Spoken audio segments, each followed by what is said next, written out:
turning your amazing art into my mediocre sculptures.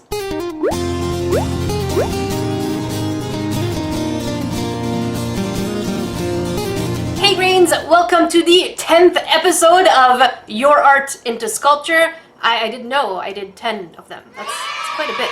Proud of myself. And if you're new here and you have no idea what it is, you pretty much submit your art and I turn it into my interpretation with some creative liberties, which could be another word for lacking skills. And that's about it. If you're curious how to submit your art, it is pretty straightforward and simple. Here are some of the rules that you should know. Number 1, it should be your original art. So fan art, nay. Number 2, make sure you hashtag NerdECrafter either on Instagram or Twitter. And if you already submitted it, don't be afraid to submit it again. It should be a clear picture, so make sure you take the picture from top. It shouldn't look like you took it with a potato. I don't do humans, so sorry, just avoid humans altogether. I prefer creatures and fantasy settings. Make sure that you color it extremely vibrantly, and also make sure that it's on a square piece of paper. The reason for that is because it's just easier for me to add it into the thumbnail. You're doing part of my work for me. In addition to hashtagging NerdECrafter, make sure that you write the caption, "Clay this." Then I know it's not just fan art, but also fan art that you want me to transform. In case you forget, I'll leave all the information in the description box below. With that said, the first picture that we're going to be doing today, so remember we're going to be doing a few of them. This is just the first one, because I need to warm up. And this one is by V. Angel. This picture is that of an octopus, kind of like a chibi style, wearing a wizard hat and this cool looking scarf in the wind. There's something about a wizard octopus that just caught my attention. I love the creativity of it, and the eyes are just glowing and kind of looking at the sun like it's getting some kind of energy or magical powers. I also love the patches on the hat. This week's shoutouts go to Hannah Glavin. And let's get to 500 subs with no video. I thought that trend was over, but obviously...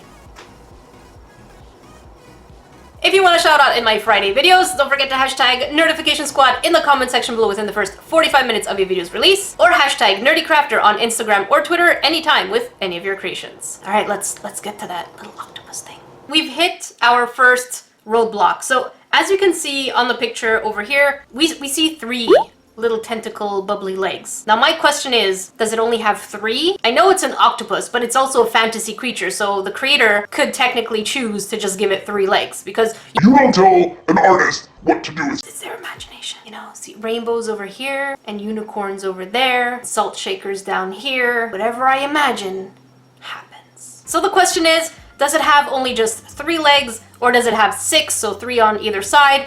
Or does it have 8, like every other octopus that we would know? Not that I know any octopi personally, because I'm petrified of the water. What would you guys have done? Make sure you vote. Would you have given it 3, 6, or 8 legs? I think I'm gonna go with 6. So I just see 3, so I'm gonna give 3 on the other side.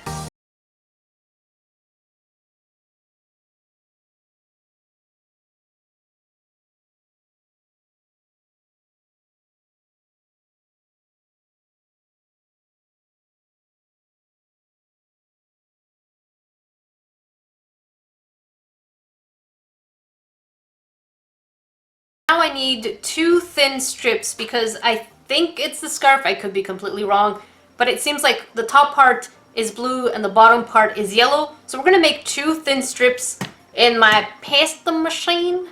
I don't know why I said it that way, but it's my pasta machine. So we're gonna make 2 thin strips. In case some of you are wondering, pasta machine really is your best friend if you want to work with thin strips of clay. Why can't I talk? Okay, and we're gonna make it fairly thin. So here's our first strip, and we're gonna make a blue one now. There's my blue. I'm not singing anything. Settle in there, buddy. So now I'm just gonna put them on top of each other and put it right under where the hat would go.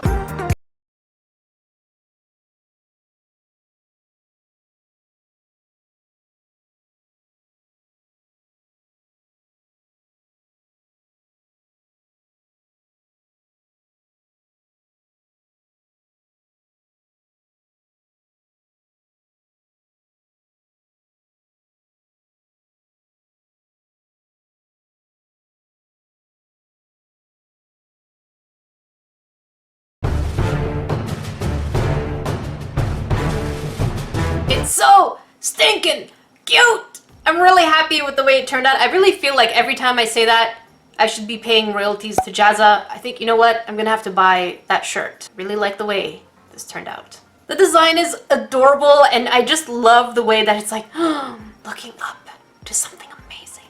So going on with the theme of adorable, the next piece is by Quality Buns. I love the play on words and all that stuff. And this piece looks so peaceful. I just love the fact that it's glow in the dark, so it gives me an excuse to use glow in the dark clay. And in the same way, it's just a sea creature. It's like a squid mushroom thing. So this is a pretty simple piece, but I really want to use glow in the dark. So let's do that. And we're still warming up. There's gonna be a third piece. In case you grains were wondering, the glow in the dark pack that I'm using is from Sculpey, and it comes with black and white, which are not glow in the dark. And then we have a kind of translucent orange, green, and then there was a blue, and all of these four are glow in the dark. However, they all glow green.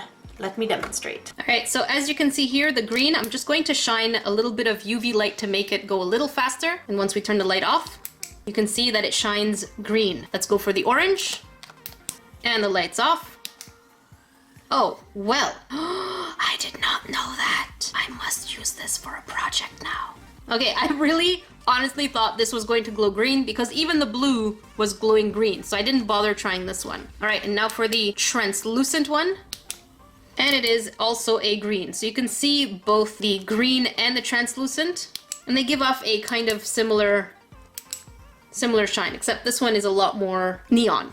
But yeah, I'm really liking this orange, and I really want to use it on something. So if any of you, hint hint, want to make something that has a little bit of orange glow, I would be happy to use this. Whoops. That should have been two. Let's just make it work.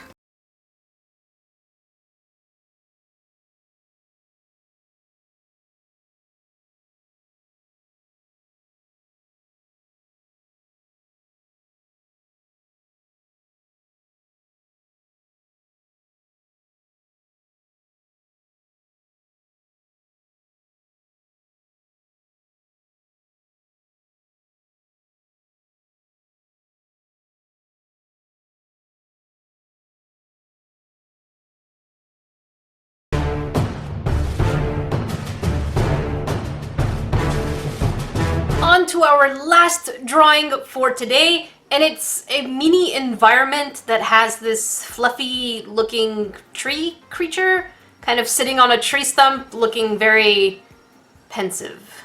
My guess is it's probably thinking, what am I? Am I something? Am I a tree? Or am I a person? That's probably what I would think if I were it at that point. So I'm gonna go ahead and make the base with the stump and the creature right on top, because all the rest of the stuff, we can't do that with polymer clay. One of the things you really need to remember is we are fighting gravity and perspective. So that's one of the things 3D people have to worry about.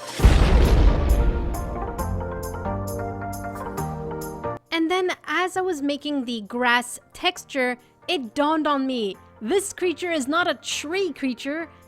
It's a fluff of grass. You know how we have dust bunnies? I was thinking maybe this is a grass bunny? Can we call it a grass bunny? I don't know. What name would you grains give it? Because it seemed so perfect that it was grass, because it's the same color as the grass. So it must be grass, right?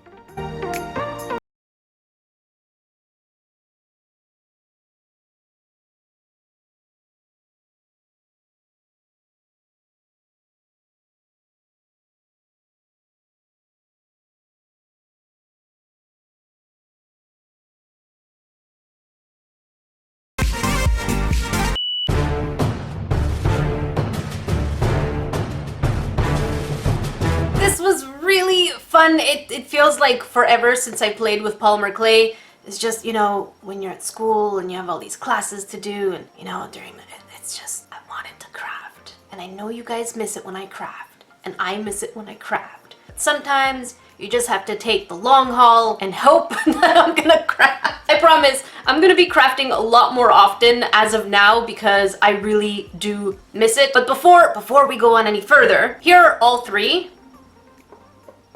which one of the three do you think I represented the best? So make sure that you do vote or leave the comment in the comment section. Where else would you leave it? Let me know which one is your favorite of the three that I recreated.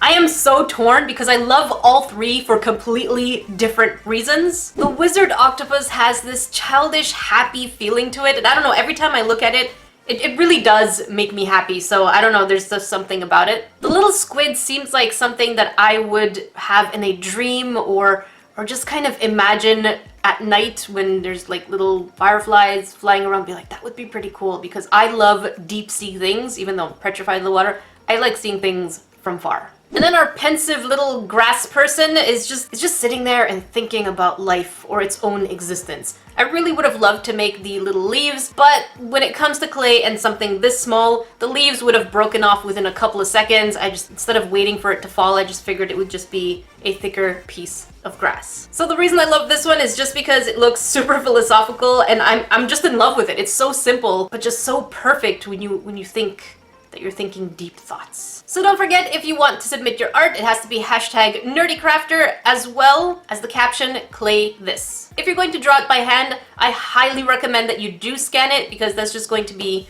a lot easier for me to see what's going on. Thank you so much for watching my little grains. If you want to watch a crafty video, up here. And if you want to watch a salty video, check it out down here. I am working on a pretty epic sculpture, so stay tuned for that. Until then, I will see you in the next video.